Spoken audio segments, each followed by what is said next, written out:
2 సంవత్సరాల ఆడబిడ్డ ఇక్కడ ఆడుకుంటూ కనిపించకుండా పోయింది. ఆ తల్లిదండ్రులు సుందర గణేష్, సుందర భవాని వీళ్ళు ఇదే ప్రాంతంలో ఇదే ఇంట్లో గత 30 సంవత్సరాలుగా వీరు నివాసం ఉంటున్నారు. తల్లిదండ్రులతో కలిపి వీళ్ళిద్దరు గణేష్ అదేవిధంగా భవానీ దంపతులకి అందులో పెద్ద పాప జ్ఞానేశ్వరి 2 సంవత్సరాలు, అదేవిధంగా తర్వాత చిన్న పాప చంటిపల్లి 7 నెలల పిల్ల ఉంది. అయితే అమ్మాయికి స్నానం చేసే సమయంలో వాళ్ళ తండ్రితో బ్యాక్ వెళ్తూ మళ్ళా తిరిగి వాళ్ళ నాన్న ఇంటి దగ్గర దింపడం, మళ్ళీ ఎగైన్ వాళ్ళ నాన్న గురించి అని ఆ చంటిపల్లి వెనకాతల బయలుదేరాలను ఆ వెళ్తున్న నేపథ్యంలో నియర్ బై ఫెన్సింగ్ దగ్గర ఒక ఆసామి మన ఊరి గ్రామంలోనూ ఒక ఆసామి అతను చూసి, తాతబాబు గారు ఒక ఆసామి చూసి వాళ్ళ దగ్గర అమ్మాయి ఉంది, అమ్మాయితో పాటు ఒక్క పెళ్లి ఉంది, సో మీరు అక్కడ పెళ్లి ఫినిషింగ్ దగ్గర ఉంది అమ్మాయి అని చెప్తే 20 నిమిషాల తర్వాత గ్రామస్తులు చాలా మంది ఇక్కడికి వచ్చి చూడటం అది జరిగింది. అయితే సడన్ గా చాలా మిస్టీరియస్ గా దురదృష్టవశాత్తు అమ్మాయి కనిపించకుండా పోయిన సందర్భం, చంటిబిడ్డ కనిపించకుండా పోయిన సందర్భం చూస్తా ఉంటే నిజంగా చాలా మనసుకి చాలా బాధ అనిపించింది, కలిసి వేస్తుంది. డే బై డే కంపల్సరీగా ఇమీడియట్ గా సాయంత్రానికి మా డిపార్ట్మెంట్ కి వీళ్ళు వచ్చి కంప్లైంట్ ఇవ్వడం కాదండి, గ్రామస్తుల్లో కొంతమంది డిపార్ట్మెంట్ కి ఇలా చంటిపిల్ల కనిపించకుండా పోయిందని సంగతి తెలిస్తే ఇమీడియట్ గా డిపార్ట్మెంట్ అంతా కూడా ఇక్కడికి వచ్చి సెర్చ్ చేయడం మొదలు పెట్టారు. డిపార్ట్మెంట్ తెలుసుకొని ఇక్కడికి రావడానికి ముందే సుమారుగా గ్రామస్తులు కూడా ఒక 200 మందికి పైగా ఆ అమ్మాయి గురించి, ఆ చంటిబిడ్డ గురించి చెప్పడం కూడా ప్రారంభించారు. అయితే అదే సమయంలో ఇంచుమించుగా 2 గంటల అమ్మాయి కనిపించకుండా పోయిన సమయం కూడా దగ్గర దగ్గర 11:50 నిమిషాలకి తండ్రి ఇక్కడ దింపడం, అదే విధంగా అమ్మాయి ఒకే కెమెరాలు ముందుకు వెళ్ళడం కూడా కనిపించింది, తిరిగి వెనక్కి రావడం కనిపించలేదు. ఈ చుట్టుపక్కల కెమెరాస్ ఏ విధంగా ఉన్నాయా అని సెర్చ్ చేయడం కూడా మొదలు పెట్టాం. అయితే ఇమీడియట్ గా తర్వాత 2 గంటల నుంచి 5 గంటల వరకు కూడా చాలా పెద్ద భారీ వర్షం పడడం కారణంగా కాసేపు సెర్చింగ్ కూడా ఆపి తర్వాత మళ్ళీ అగైన్ సెర్చింగ్ కూడా మొదలు పెట్టారు. అయితే దురదృష్టం ఏంటంటే ఇన్ని రోజులు సుమారుగా 12 రోజులుగా కూడా అమ్మాయి కొంచెం మనకి కనిపించకుండా పోవటం అనేది నిజంగా చెప్పాలంటే చాలా బాధాకరం. గవర్నమెంట్ కూడా ఇమీడియట్ గా పోలీస్ డిపార్ట్మెంట్ చర్యలు తీసుకొని వెంటనే SDRF టీమ్ ని డిప్లాయ్ చేసుకున్నాం. SDRF టీమ్ తో పాటు ANS పార్టీస్ ని కూడా తీసుకొచ్చి ఇక్కడ సెర్చ్ చేయడం మొదలు పెట్టాం. ఓవరాల్ గా జిల్లాలో ఉన్న అన్ని పార్టీస్ ని కూడా ఇక్కడికే తీసుకొచ్చి, పోలీస్ పార్టీస్ అన్నిటిని తీసుకొచ్చి ఈ సెర్చింగ్ లో మనం యూజ్ చేసాం.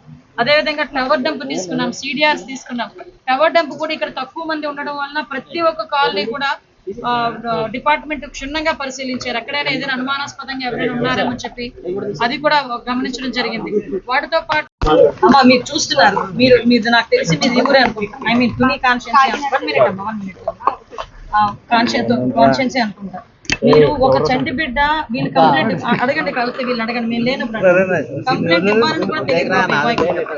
కంప్లైంట్ ఇవ్వకుండానే డిపార్ట్మెంట్ ఇన్వాల్వ్ అయ్యి ఒక చంటి బిడ్డ కనిపించలేదని డిపార్ట్మెంట్ ముందుకు వచ్చి ఆ రోజు నుంచి ఈ రోజు వరకు నిద్రాహారాలు మాని దగ్గర కొండని 2-3 సార్లు ఎక్కి దిగారు NDRF టీము, ఫారెస్ట్ టీము.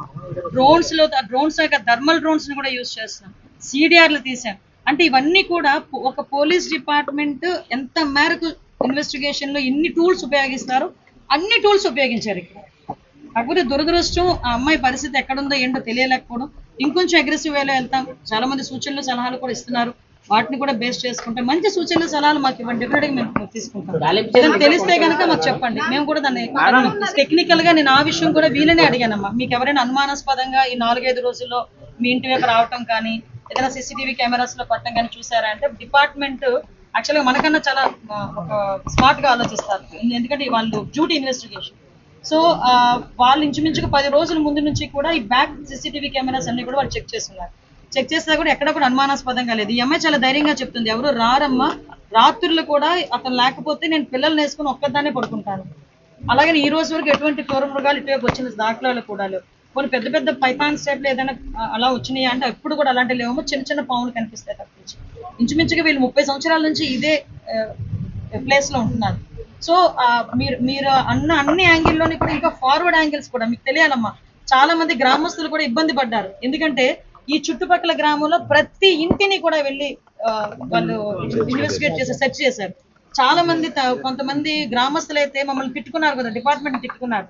అయినా కూడా ఈ చుట్టుపక్కల గ్రామాల్లో ఉన్న ప్రతి ఇంటి దగ్గరికి వెళ్ళి ప్రతి ఇంటిని కూడా విచారించి ఈ రోజు తీసుకొచ్చిన సందర్భం కూడా చెప్తున్నాం. అంటే ఎక్కడ కూడా ఆ అమ్మాయి విషయంలో అలసత్వం లేదు, ఆ చంటిబిడ్డ విషయంలో అలసత్వం లేదు. గవర్నమెంట్ తీసుకోవాల్సిన అన్ని చర్యలు, అన్ని ఎంక్వైరీ పార్ట్స్, అన్ని ఇన్వెస్టిగేషన్ టూల్స్ అన్ని ఉపయోగిస్తున్నాం. సిడిఆర్ తీసాము. ఆఖరికి ఈ అబ్బాయికి ఎవరైనా శత్రువులు ఉన్నారేమోనని అబ్బాయి ఫోన్ ని డిపార్ట్మెంట్ 2 days తన దగ్గర పెట్టుకుంది. 2 days తన దగ్గర పెట్టుకుని తన కాల్ లిస్ట్ అన్ని కూడా చెక్ చేసుకున్నాం.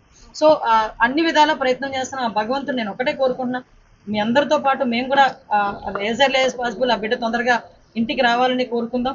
దానికి వీలైతే సహకరించండి, అంతే తప్పించి ఆ బిడ్డ మీద లేనిపోని వార్తలు రాసి ఆ తల్లిదండ్రులకి మనోవేదన గురికావచ్చొద్దు, ప్రజలను కూడా పానిక్ సిచ్యువేషన్ లోకి తీసుకెళ్లొద్దు. అటువంటి పరిస్థితులు ఏదైనా ఉన్నాయనుకుంటే కనుక డెఫినెట్ గా అంటే నేను ఈ పదం చెప్పాలి, పోలీస్ పరమైన చర్యలు కూడా తీసుకోవాల్సిన అవసరం ఉంటుంది. ఎందుకంటే ఇది చంటిబిడ్డ ఇష్యూ, ఒక ఇద్దరు తల్లిదండ్రుల తాలూకా మనోవేదనకు సంబంధించిన ఇష్యూ.